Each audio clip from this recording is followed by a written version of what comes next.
Hi, it's Ruth Deering here from Peaceful Digital Parenting. You may or may not have seen videos from me up until now in relation to keeping your children safe online. But I think now it's a really good time for me to just have a chat with you about my story and why it is that I'm so passionate about helping you keep your children online and how all of this started. So basically, the story for me is that I have two children of my own. I have two sons. And it started when my oldest son was about 6 years old. He was in year 1 at primary school, and his best friend introduced him to the game of Pokemon. Now, of course, since Pokemon Go has become so huge, everybody knows what Pokemon is.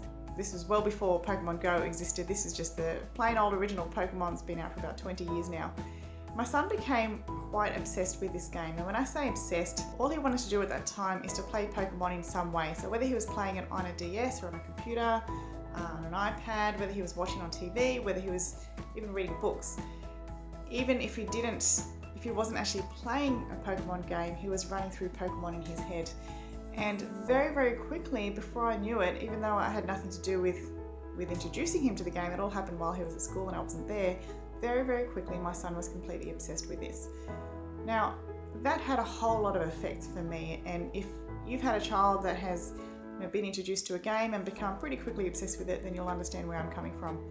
So what happened in my situation was that my son became difficult to talk to. He became difficult to get through to. I had zero interest in the game of Pokemon myself, but it was all he was really interested in. So I would talk to him and ask him to do things, and he would just ignore what I was saying. And it was hard to tell sometimes if he didn't hear me, whether it was selective hearing or whether he was just so engrossed in his game. Hard to tell, but either way, it meant that I was asking him to do something again and again and it wasn't happening, and then I would become angry and have to, ask him not so nicely to do things, and our relationship sort of crumbled around us. I became like a dictator. All I was doing was telling my son, do this, do this, do this, because it was too hard to have any other conversations with him. I just couldn't quite get through to where he was at. It wasn't just me having a problem with this, because he was so obsessed with the game. It affected his relationships with other people. So he would go to school and friends would say hello to him and try and talk to him, and he just wouldn't reply to them. He would just kind of ignore them. And it wasn't that he was trying to be rude, it was that he just didn't hear them. His Pokemon games were running in his head and that's all he was thinking about, and he just wasn't with the rest of us. It also happened when he was with family. So, our extended family would be around and he would not talk to them, and it came across as really, really rude. I was really, really aware of how rude it was, and that also contributed to, I guess, the deterioration of the relationship that we had. It got to a point one day where I was walking to school with my son, and I really, really just wanted to chat with him this day. I really just wanted to have a nice conversation with him. Walking to school, and I attempted to talk to him several times, and each time it was ignored, and he was running through the game in his head and making noises and sound effects and things. And eventually, when I'd said something a few times and it wasn't listened to, I just kind of lost it. I just pretty much yelled at him in the middle of the street on the way to school, and that didn't really work. It wasn't overly effective, but I couldn't help it. I got to the point where I just couldn't take it anymore, and I was really, really mad.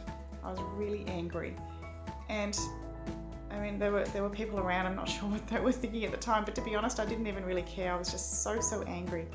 And I realised that after getting so angry with my son, I realised that beneath the anger, really, I was sad. I was sad that I couldn't get through to my son anymore. He was only 6 years old. And I'd seemed to have lost this ability to get through to him, to communicate with him, and to have the sort of relationship with him that, that we all want to have with our children. And then I kind of realised that, as well as the sadness, I was scared. I was afraid that I didn't know how to get through to him. I didn't know what to do. I was so overwhelmed. This whole Pokemon thing was just completely out of control. And also when it was time to get him off the games, I'd take the device away from him, or I'd just tell him to turn off. And he would just get so angry and violent, and he'd be yelling and screaming and becoming this child that just wasn't him, or wasn't him if he wasn't playing on these games. So I think just the whole overwhelm of the situation had just really got to me. And unfortunately, I think for a lot of us, we in order for us to take action and really do something about a situation, we often have to hit that rock bottom, and that's what I did that day on the walk to school.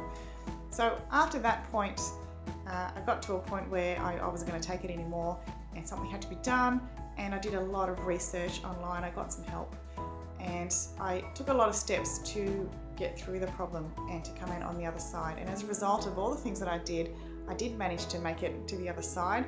I managed to help my son so that he's not obsessed with Pokemon. He still likes to play the game, and that's fine. He plays in moderation.